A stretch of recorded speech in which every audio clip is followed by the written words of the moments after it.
Glórias a Deus. Amém. Paz seja convosco. Amém. Com grande alegria que estamos mais uma vez na casa do Senhor.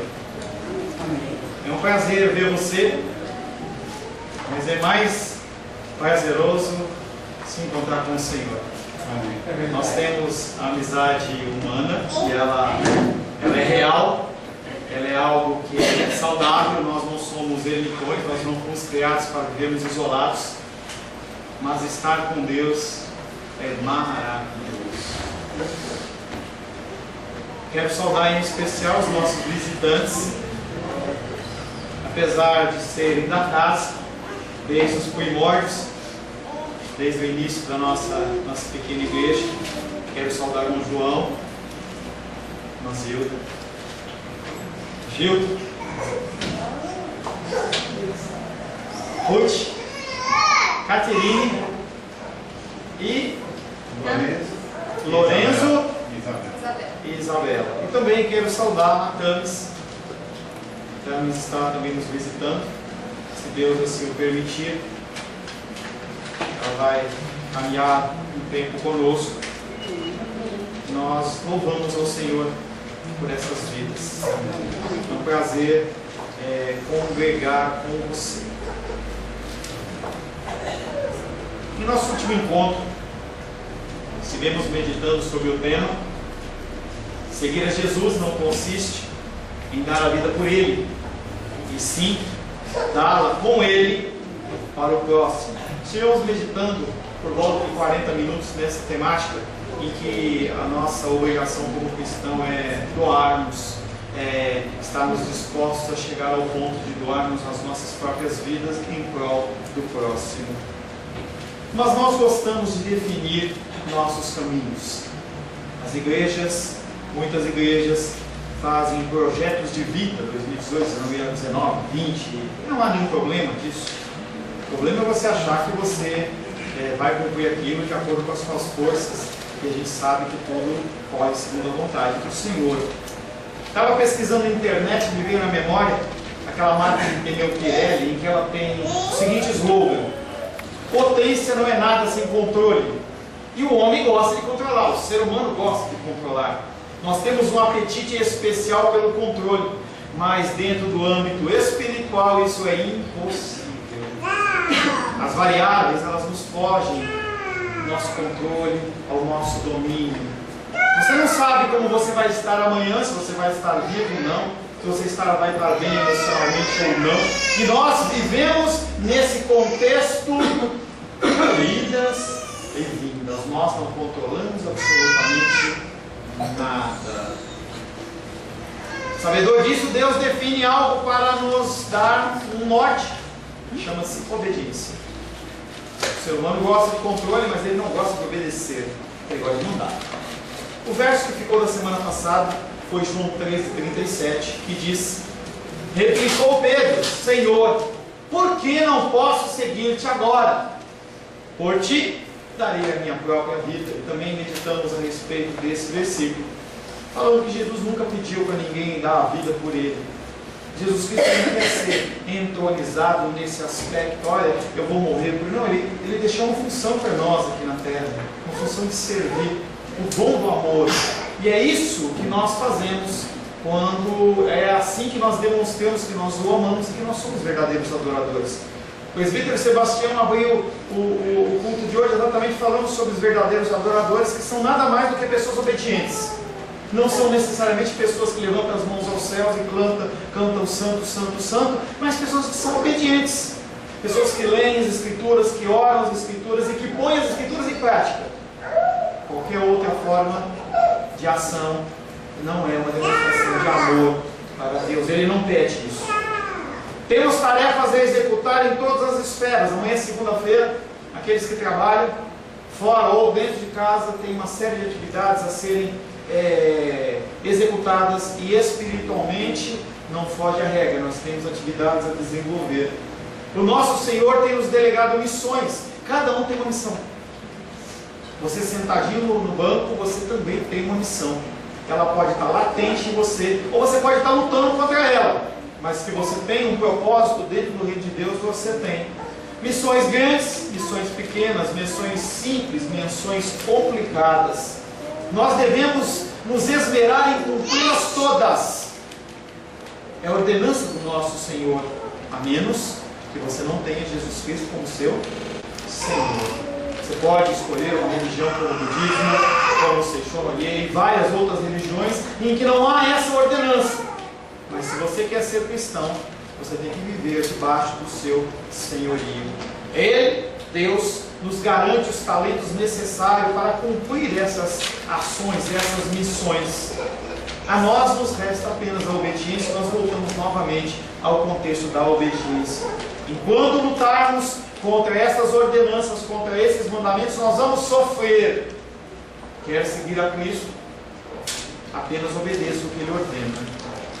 Que você faça todo e que você faça tudo o que Ele ordena. Todo o excesso, ele é desnecessário. Ele não pede para você ir lá no estudão, entregar a sua vida. Ele não pede para você entregar o seu carro, a sua casa, vender todos os seus bens para você andar de chinelo franciscano, nada disso. Mas Ele fala que você tem que doar a sua vida.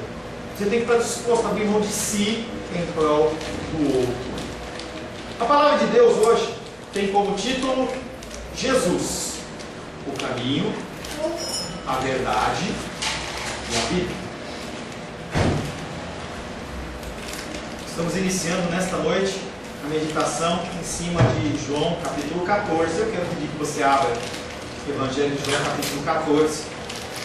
Iniciamos hoje, com a graça de Deus, a meditação neste capítulo de João.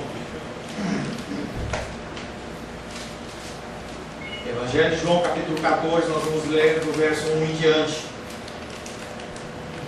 Assim diz a palavra de Deus: não se turbe o vosso coração. Credes em Deus, crede também em mim. Lembre-se que o capítulo 14 é a continuação do capítulo 13. Essa marcação de capítulo não está dizendo que acabou o assunto, ele está continuando, tá? Então a gente vinha na discussão que Jesus Cristo estava falando que ia morrer. Pedro ele vai falar: eu não vai morrer não, eu entrego a minha vida para você, eu vou para o lugar que vocês não podem ir, não, eu quero ir. E aí, João 14:1, não se turbe o vosso coração. Ele falando para os discípulos: credes em Deus, crede também em mim. Na casa do meu pai há muitas moradas. Se assim não fora, eu vou teria dito, pois vou preparar-vos lugar. E quando eu for e vos preparar lugar, voltarei e vos receberei para mim mesmo, para que onde eu estou estejais vós também. Glórias a Deus. E vós sabeis o caminho para onde eu vou. Disse Tomé: Senhor, não sabemos para onde vais, como saber o caminho? Respondeu-lhe Jesus: eu sou o caminho, a verdade e a vida. Ninguém vem ao Pai senão por mim. Glória a Deus. Se vós me tivesseis conhecido, conheceríeis também ao meu Pai.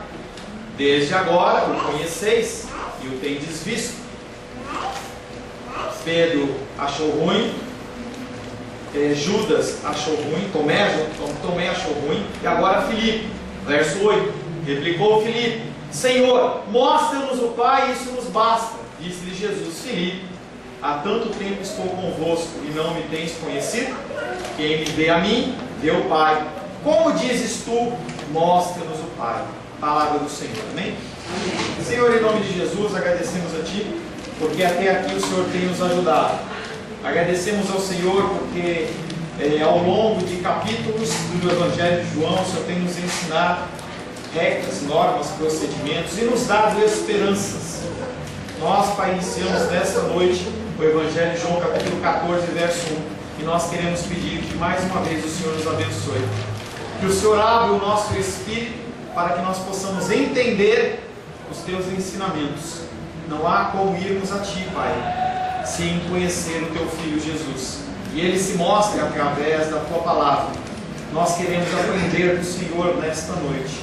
Me coloco mais uma vez na Tua presença, Pai querido, como Teu servo, sem capacitação, sem direito de estar aqui. Mas peço a Ti que o Senhor me ilumine através do Teu Espírito Santo, a trazer um recado santo, aos nossos corações, Pai. É o que eu te peço em nome de Jesus. Amém. Glórias a Deus. Jesus, o caminho, não há outro, a verdade, a maior verdade e a vida. Jesus, que acaba de fundar a sua comunidade, dando-lhe por regra o amor. Nós temos tratado isso exaustivamente. A regra do cristianismo chama-se amor, não chama-se ira, não chama-se julgamento, não se chama outro nome, mas chama-se amor. Agora ele vai explicar qual a relação dessa ida dele para o Pai, em vez de ficar com as pessoas, com esse mandamento de amor. Os seus discípulos e os outros que andam com ele serão membros da família do Pai, que os acolherá no seu lar. Jesus vai preparar um lugar para eles, para que depois eles possam habitar com o Pai eternamente como filhos. O caminho que a comunidade irá percorrer identifica-se com o próprio Jesus. Como identificar o caminho? O caminho que você identifica é o caminho chamado Jesus. O que ele faz, o que ele fala, o que ele pensa. A meta é o Pai, pois através de Jesus manifesta-se plenamente a sua presença. O objetivo do cristão é aprender a andar, pensar, falar como Jesus. Esta é a sua função aqui no terra. Aprender a agir como Ele, pensar como Ele, falar como Ele. Adequar tudo que você pensa aos pensamentos dEle. Todas as ações que você pratica com as ações dEle. E aí você vai ficando cada vez mais conformado à pessoa de Cristo. Essa é a sua obrigação. Se você fizer isso, fechou. O primeiro versículo que nós vamos meditar é João capítulo 14, verso 1, que diz: não se turbe o vosso coração, não se preocupe. Ah, tá, não tem problema, pode pôr. Esse é o tempo que eu vou discorrer sobre ele. Mais uma. A parte também embaçada, mas seria dentro do santo dos santos do santo. Próximo. Aí, João 14, 1. Não se turbe o vosso coração, crede em Deus e crede também em mim. Aquelas pessoas que estavam seguindo Jesus recebem a notícia da sua partida, da sua morte, da sua entrega, e é Ele que tem que consolar aquelas pessoas. É Jesus quem está se dirigindo à agonia da cruz, não são os discípulos. É Jesus que está profundamente perturbado na sua alma, João 12, 27. Agora está angustiada a minha alma, e que direi eu? Pai, salve-me dessa hora.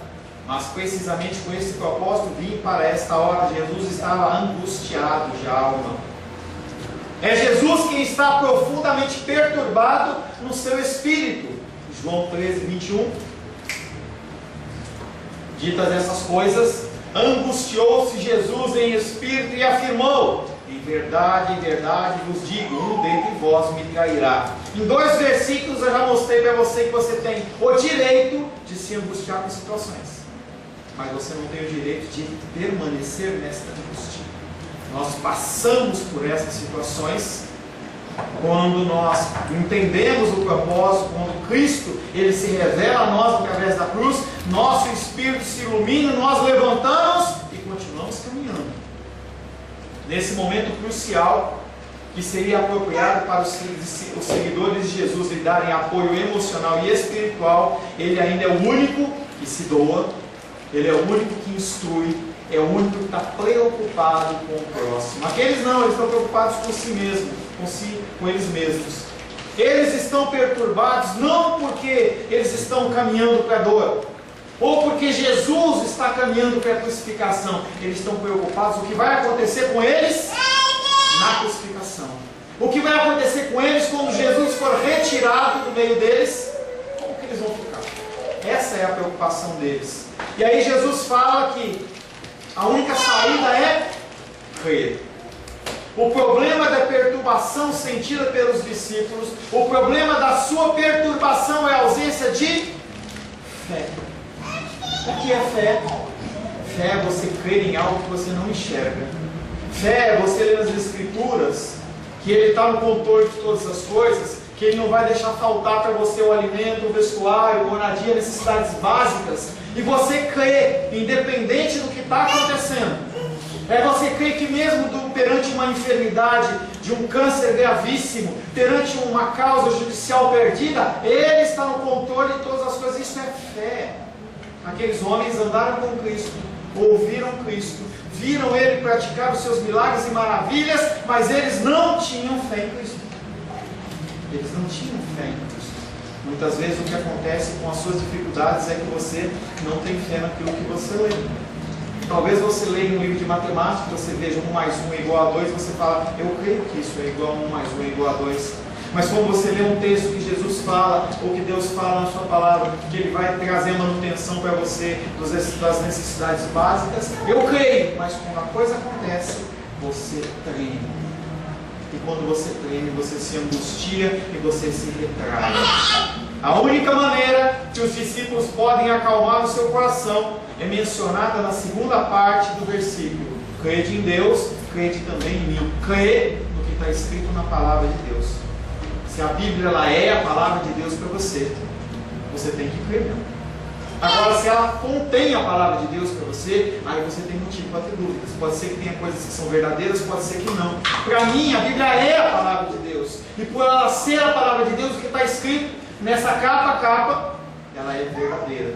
Para mim, e é verdadeira para você. Devemos, portanto, empregar o mesmo escudo para nos proteger. De fato, nos é impossível escapar de sentimentos e emoções variadas. Porém, mesmo abalados, nós não podemos desfalecer. O problema não é você sentir, o problema é você permanecer. Efésios, não tem não. Efésios 6,13, abre a palavra de Deus. Efésios 6, verso 13.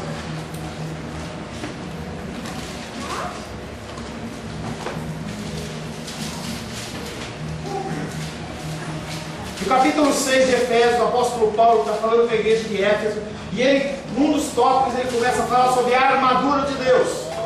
A armadura, as partes espirituais que você tem que adequar à sua vida. Não é algo que eu vou determinar sobre a sua vida. Coloca o capacete, coloca a armadura. Não é isso, não é físico, é espiritual. Em que através da fé essas coisas elas vão sendo acrescentadas para você. E especificamente em Efésios 6,13 ele diz: portanto, tomai toda a armadura de Deus, para que possais resistir no dia mal. Vai ter dia mal? Vai. Crente passa por dificuldade? Passa. Crente fica doente? Fica. Crente é preso injustamente? É. Você toma toda a armadura espiritual para que você possa resistir no dia mal. E depois de ter desvencido tudo, permanecer inabaláveis. A onda bate em você e você fala, eu creio. Bate em você do outro lado e você fala, não, Deus falou isso. Lembra daquela passagem de Mateus capítulo 4, tentação de Jesus no deserto, quando ele começa a responder a Satanás em cima da palavra? Está escrito, está escrito, está escrito, está escrito. Agora, se você não tem controle, não tem conhecimento das escrituras, as pessoas elas te levam para caminhos errados. As igrejas levam você para caminhos errados. O diabo leva você para caminhos errados. E você se angustia, cai e não levanta mais. Fica desfalecido. O Filho de Deus, que é Jesus Cristo, adota para si como objeto para o qual a nossa fé deve se direcionar. Quando você tiver com uma dificuldade, olha para a cruz. Ele, Filho, padeceu tudo e venceu. Como ele venceu, eu também venci. Efésios capítulo 3 diz que Ele nos concedeu toda sorte de bênçãos no mundo espiritual. Nós somos filhos como Ele é filho. Ele fez isso. Ele fez isso. Nós temos que entender isso e crer nisso. Aleluia. Nós devemos direcionar a nossa fé a Ele, e por meio do qual ela facilmente encontrará aquilo em que repousar. Quando você olha para a cruz, você acha lugar de descanso. Luísa, Salmos 23. Salmos 23, 1, 2 e 3. O Senhor é o meu pastor. Isso tem que estar gravado no teu coração. O Senhor é o meu pastor. Não é só do pastor Paulo, é seu também. Nada me faltará. Tudo que for necessário para a sua sobrevivência, para a missão que você tem aqui na terra, Ele dá. Ele me faz repousar em pastos verdejantes. Ele te leva para descanso quando você precisa. Leva-me para junto das águas de descanso e refrigera minha alma. Minha alma está angustiada, minha alma está atribulada. Ele dá refrigério. Ele guia pelas veredas da justiça. Aleluia. Por amor a você, por amor do nome dele. Porque ele disse que vai fazer e ele faz. Glórias a Deus. Você não é melhor, você não é bonitinho, nada disso. Você não é merecedor do amor de Deus. Ele ama você porque Ele quer. Se nós tivéssemos um amor recíproco de Deus, segundo o que nós amamos a Ele e amamos ao próximo, ai, ai, ai, misericórdia. Ele nos ama porque Ele é Deus e Ele é amor. Ele decide amar você com os seus pecados, com os seus erros, com as suas falhas, angústias, preocupações, e Ele decide amar e Ele fala, ponto, nada me afastará do amor de Deus que está em Cristo Jesus. É isso que eu tenho que falar. Ele é o genuíno Emmanuel, Deus conosco, que nos responde no íntimo quando nós buscamos. Quando você curva a sua cabeça, quando você realmente clama a Ele, Ele fala com você. Jeremias 29:13. Buscar-me-eis e me achareis, quando me buscardes de todo o vosso coração. Não é obrigado por tudo e amém. Não é você sentar na hora da refeição, fazer aquela oração que parece, deixa eu acabar logo para almoçar, com um garfo na linguiça assim na boca, querendo orar para comer. Não é isso. Buscar-me-eis e me achareis, quando me buscardes de todo o vosso coração. A falta de fé tem uma resposta. A solução para a sua falta de fé chama-se cruz. Porque lá Ele venceu. Ó morte, onde está a sua vitória? Onde está o seu aguilhão? Cadê o teu poder de roubar a minha vida quando você quer? Jesus Cristo ressuscitou. João 14:2. Na casa de meu Pai há muitas moradas. Se não fosse assim, eu vos teria dito, pois vou preparar-vos um lugar. Ele ainda está respondendo Pedro, que não está querendo que Jesus morra. Visto que a proximidade da ausência de Cristo lhes causava tristeza, ele declara que não se afastaria para sempre deles, pois também existe um lugar para eles, um lugar do reino celestial. Cristo ele está convosco todos os dias, todos os momentos. Os casados têm convivência com o seu cônjuge por mais tempo, mas há momentos de separação, trabalho, qualquer atividade. Aqueles que são solteiros, idem. Mas Cristo, em todas essas situações, Ele está conosco. Ele não nos abandona, Ele nos guia em todos os momentos. Era importante que Ele soubesse que quando Cristo subisse ao Pai, não os deixaria na terra abandonados. Ele os veria de novo. Nós vamos ver Cristo de novo. Glórias a Deus, aleluia. Esse Cristo que você vê nas Escrituras, que você lê, ou deveria ler diariamente, você vai vê-lo. Um dia talvez como esse, toca uma trombeta, e aqueles que são dele vão encontrá-lo nas lutas. Acabou a dor, acabou a luta, acabou a dificuldade. Até lá, luta, dor, sofrimento, dificuldade. Com esperança. Amém. Glórias a Deus. Esse é o detalhe, esse é o tempero. Se você pegar um fruto do mar que você gosta, ou algum outro tipo de alimento, e ele for preparado para você com maestria no teu prato lindo, maravilhoso, mas se faltar sal, se faltar tempero, você coloca na boca sem graça. Qual é o tempero da palavra de Deus? Esperança. Glórias a Deus, aleluia. Jesus vai preparar um local para passar a eternidade juntos, porque o templo se encontra contaminado. Eu tomei a liberdade de, em vez de apresentar a imagem do templo, apresentar a imagem do tabernáculo, que é mais fácil de visualizar. O templo, ele é simplesmente uma ampliação do tabernáculo, mas ele é composto também pelas mesmas partes. Tá? Esse era o tabernáculo, o modelo de tabernáculo no deserto, em que a parte exterior ela era destinada para os ímpios, aquelas pessoas que eram os judeus, eles entravam nessa região, havia toda uma série de cerimônias de lavagem e tudo mais, e aí apenas os sacerdotes entravam naquela tenda, e aquela tenda tinha uma divisão para o Santo dos Santos. Tá? Havia uma primeira porta aqui, uma segunda porta aqui e uma terceira. Por favor, vamos de novo. Que é esta porta, e ali era o Santo dos Santos, que apenas o sumo sacerdote, uma vez por ano, entrava na presença de Deus para buscar a direção do Senhor. O templo, que é um modelo como esse, estava contaminado. Nós vimos exaustivamente nos outros capítulos do Evangelho de João. O propósito da partida de Jesus é preparar um lugar que não é esse templo, não é esse templo, não é esse lugar, nem a sua igreja, nem qualquer outra coisa. É uma preparação do teu coração. É uma preparação tirando a sujeira do teu coração, tirando a inveja, tirando a mágoa, tirando tudo aquilo que não presta, e ele vai corrigindo, ele vai reformando, ele vai pintando, vai deixando arrumadinho. Aquilo que está com goteira ele arruma, está com vazamento ele vai arrumando. O seu coração está pronto para o quê? Para encontrar o Senhor. Glórias a Deus. Toda a sua vida cristã tem esse propósito, preparar você para encontrar o Pai. E é isso que ele faz. Aleluia. João capítulo 14, verso 3.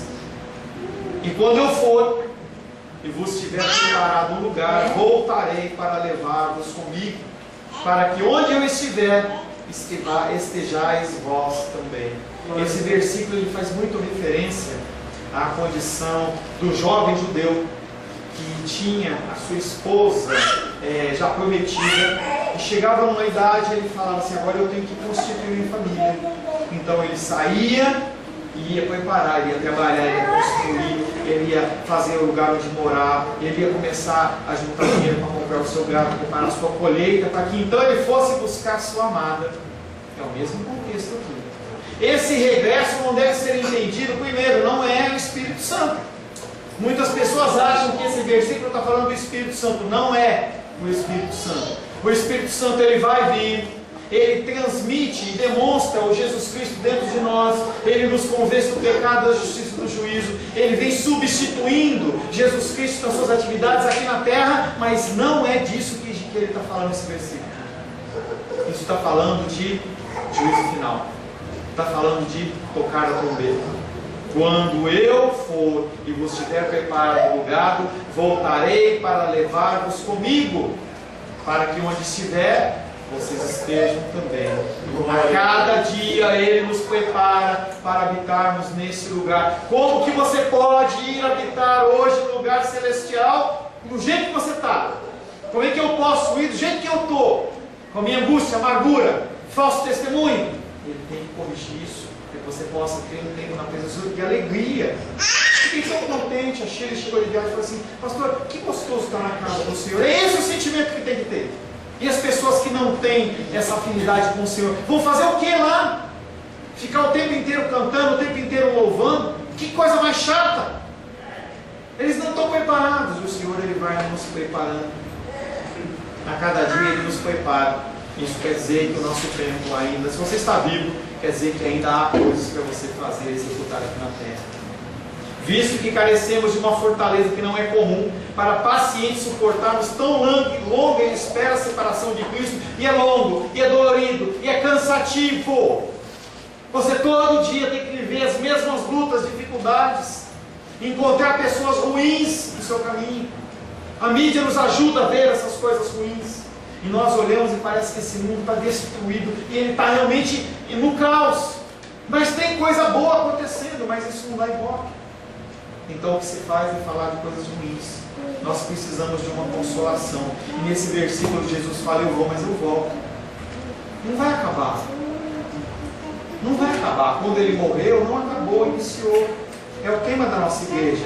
Se a semente não cair no chão, que se cair no chão não morrer, ela não dá fruto. Se você não estiver disposto a morrer para a sua vontade, as pessoas que estão à sua volta não vão ser alcançadas. E isso demanda trabalho. É cansativo, você tem que orar, você tem que orar, você tem que orar, você tem que orar. Os discípulos, capacitados pelo dom do Espírito, haverão de aprender a amar até o fim, João capítulo 14, verso 4. E para onde eu vou, vós conheceis o caminho. Embora Jesus diga aos seus discípulos que eles conhecem o caminho, porque a gente vai ver nos versículos posteriores, aquelas pessoas não conhecem nem nada desse caminho. O que os cristãos hoje conhecem do caminho? Será que as pessoas elas realmente têm conhecimento do caminho? Ou filosofias, cultos de vitória, determinações? Eu não consigo determinar nem o tamanho da minha cabeça, ou eu vou determinar um emprego sobre a sua vida, ou sobre a minha vida. Eu não consigo manter os cabelos da minha cabeça. Estava olhando na terra do Sebastião e falei, eu e o Sebastião, a gente está cada vez perdendo mais, ele tem um pouquinho mais aqui na frente, eu tenho um pouquinho menos. Não tem como a gente controlar. E aí as pessoas elas acham que elas podem determinar, que elas podem falar, que fazem, acontecem. E a gente vê que não é assim que funciona. Os discípulos capacitados pelo dom do Espírito haverão de aprender a amar até o fim. E quando isso ocorrer, este será o entendimento do caminho. Quando você estiver disposto a morrer para a sua vontade, quando você estiver disposto a abrir mão da sua pizza para abençoar alguém, quando você estiver disposto a abrir mão da sua troca de carro, da compra de uma casa em outro lugar, para abençoar alguém ou para ajudar, você está chegando perto.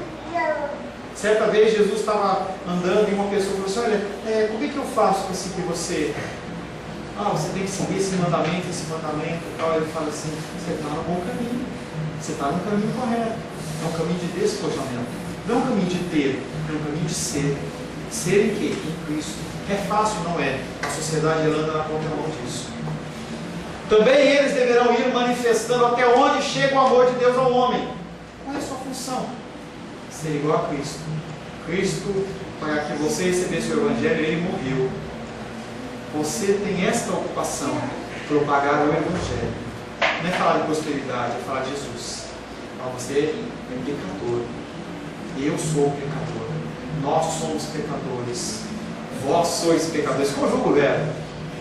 E fala, mas há uma esperança, há uma solução. Jesus Cristo é a solução. Amém. Mateus capítulo 28 não está aí. Mateus 28, abre por gentileza. Mateus capítulo 28, versos 19 e 20.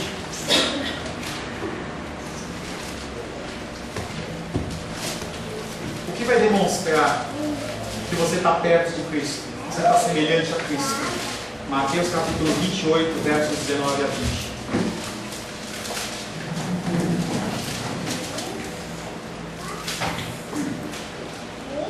Ide, portanto, fazei discípulos. Discípulos para quem? Para Ele. De todas as nações, batizando-os em nome do Pai, do Filho e do Espírito Santo, ensinando-os a guardar todas as coisas. Que coisas? Como ser igual a Cristo. E eis que estou convosco todos os dias até a consumação do século. As pessoas falam assim, eu não sei o que Deus quer que eu faça na igreja. Está aqui. Demonstra, fala, transmite a notícia do Evangelho. A entrega total os realizará plenamente. Quando você começar a cumprir esse propósito, você vai se realizar. Você vai ficar pleno, porque Cristo vai brilhar através da sua vida. João 14, 5. Disse-lhe Tomé, Pedro achou ruim, agora Tomé está achando ruim. Disse-lhe Tomé, Senhor, não sabemos para onde vais, como podemos conhecer o caminho? De bate pronto parece que Tomé está querendo contradizer Cristo, mas não, ele está com dúvida. Ele quer conhecer, ele quer entender o que está acontecendo. Ele não está entendendo. Esse jogo de palavras para ele é complicado, ele não está entendendo. Tomé, a gente tem só a figura daquele Tomé que é o cara vacilão lá no fim. Não, ele é uma pessoa corajosa, ele está com Cristo, ele não abandonou. Quando as pessoas abandonaram Cristo, ele continuou, mas ele tem dúvidas, ele não conhece. Sua pergunta enfatiza que ele quer um destino claro, como querendo uma localidade literal. Naquela época falava assim, todos os caminhos levam a Roma, e talvez ele tenha pensado, será que Jesus vai pegar alguma dessas estradas? É dúvida. João 14, 6. Respondeu-lhe Jesus, eu sou o caminho, a verdade e a vida. Ninguém vai ao Pai senão por mim. Por favor.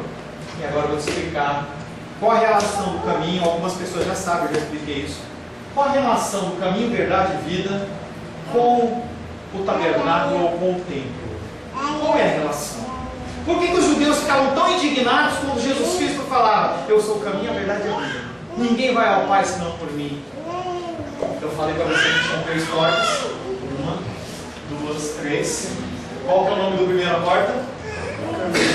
Da segunda? Verdade. E a terceira? Ninguém vai ao Pai senão por mim. O que ele está falando? O que ele está falando é: para você passar por todas essas portinhas aí, você tem que passar por mim. Amém. E ele está falando isso. E os judeus ficavam incomodados porque eles lembravam tanto do tabernáculo como do templo. E eu falava assim: quem é esse cara para achar que ele pode ser o caminho para eu chegar lá? E ele fala: eu sou o caminho, a verdade e a vida. Ninguém vem ao Pai se não for por mim. Esse é o mistério. Volta, Luísa, por favor, João 14:1. Jesus, porém, quer afirmar que eles conhecem o caminho. Eles conhecem Jesus, eles andaram com ele. 14:1, volta. 14:6, perdão. 14:6. Jesus afirma que eles conhecem o caminho porque eles andaram com ele 3 anos. Eles comeram com ele, passaram frio com ele, foram perseguidos junto com ele. Todas essas situações. Quando você convive com a pessoa, o que acontece é que você a conhece. Talvez não a conheça na profundidade, mas conhece. E ele fala: vocês me conhecem.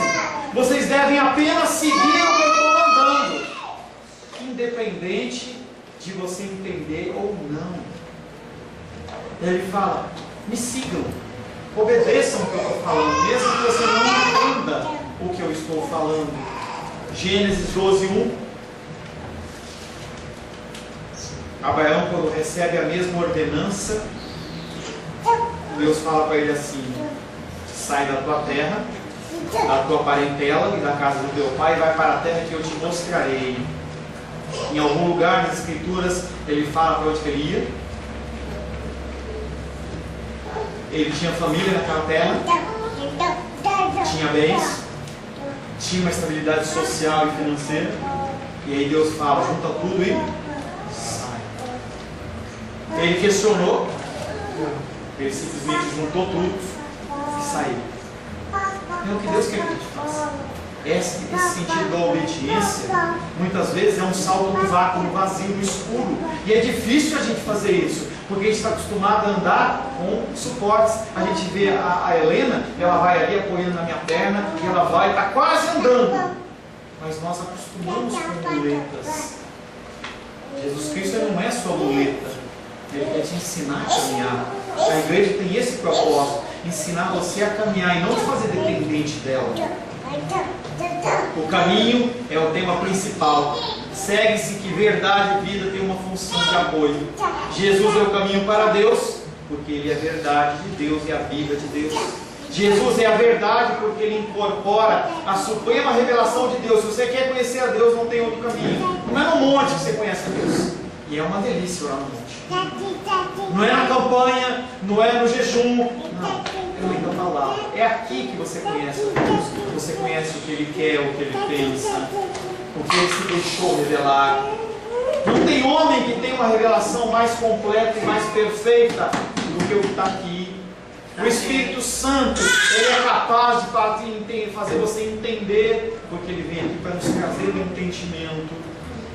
Se você se esmerar, você não precisa de ninguém para te ensinar.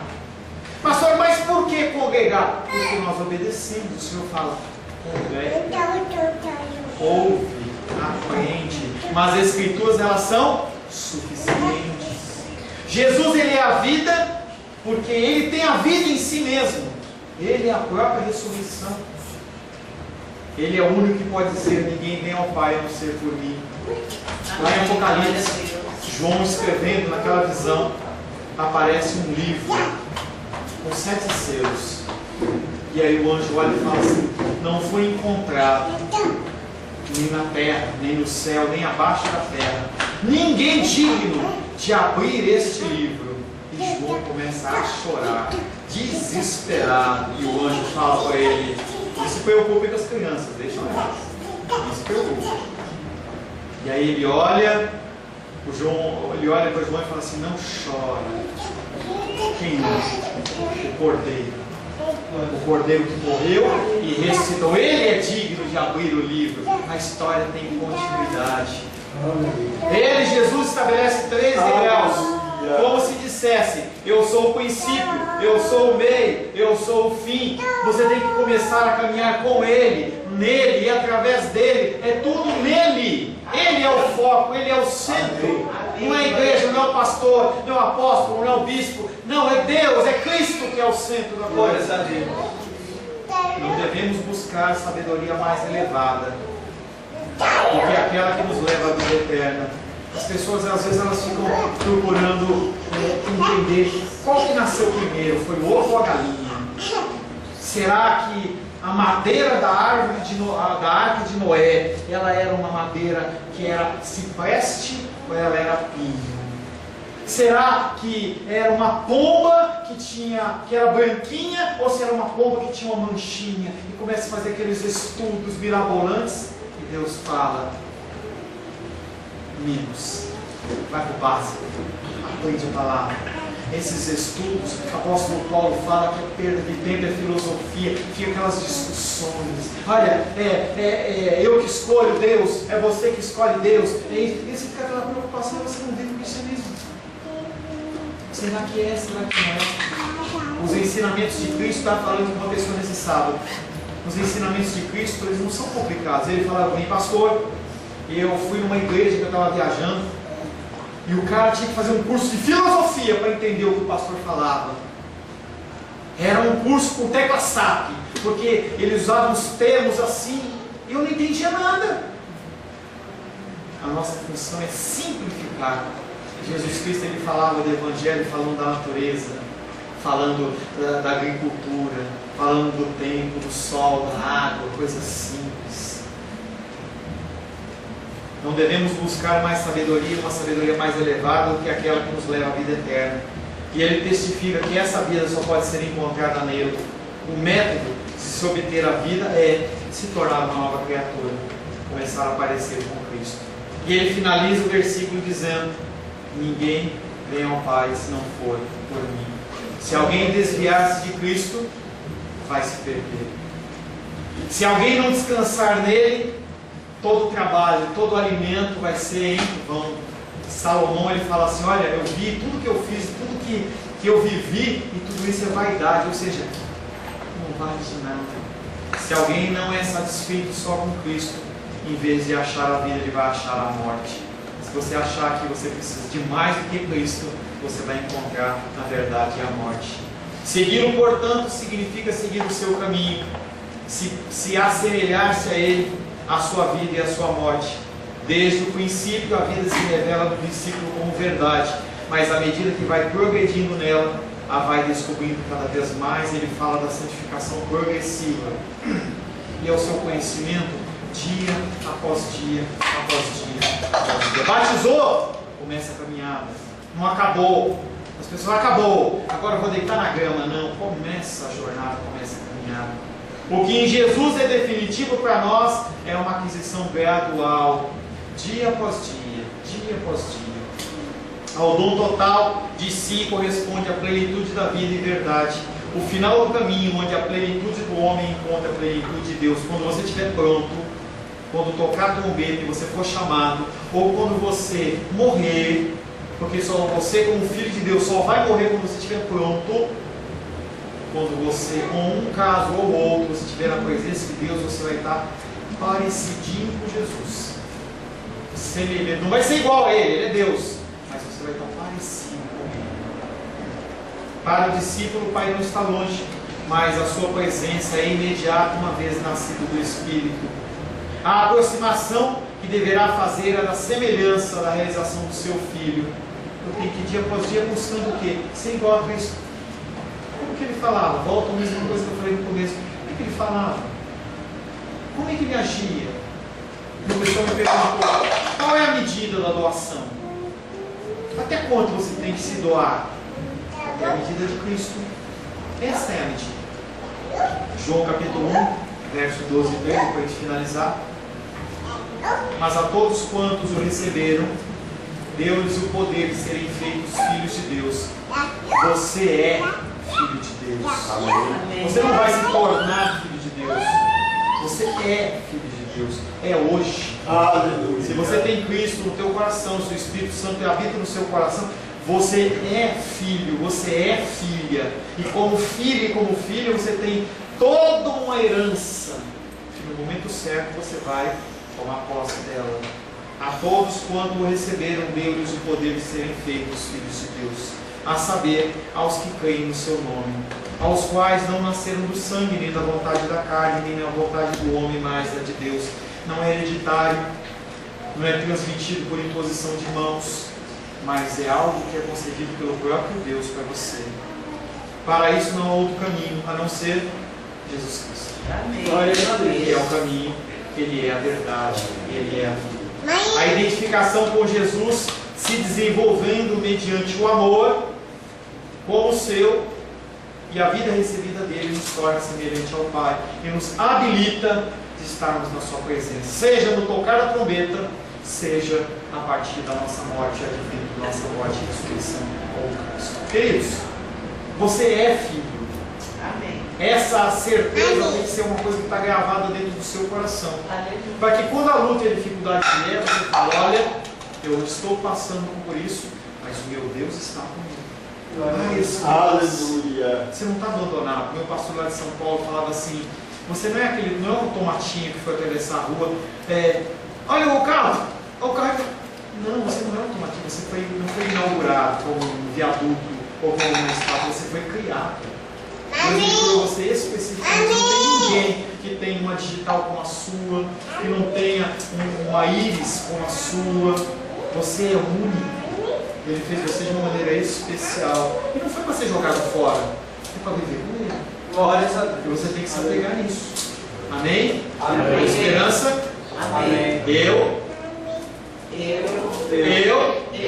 sou filho de Deus. Filho de Deus. Não pelo meu merecimento, Não pelo meu merecimento, mas pelo seu grande amor. Senhor, em nome de Jesus, agradecemos a Ti pelo primeiro versículo, pelos primeiros versículos de João capítulo 14, Deus. Agradecemos porque não temos nada a temer, Deus. Diante das dificuldades da vida, nós podemos olhar além delas e ver e observar e contemplar a cruz. A cruz em que o Senhor se tornou maldito por nós, a cruz em que o Senhor levou sobre si todas as nossas enfermidades, a cruz, Pai querido, que nos garante uma entrada livre na presença do Pai sem sermos consumidos, uma cruz que nos garante, Pai, a vida eterna, através do Teu sacrifício, através dessa apropriação do Senhor como o caminho, como a verdade, como a vida. Nós sim temos livre acesso ao Pai. Podemos curvar as nossas cabeças e orar ao nosso Senhor, e Ele nos ouve. Em meio a lutas e dificuldades, podemos apresentá-las e o Senhor nos ouve. Nos dá forças para continuarmos, nos livra de fornalhas ou entra conosco nelas, Pai. Te louvamos, Pai, pelo Teu grande sacrifício, pelo Teu grande amor. Em nome de Jesus. Amém. Glórias ao Senhor.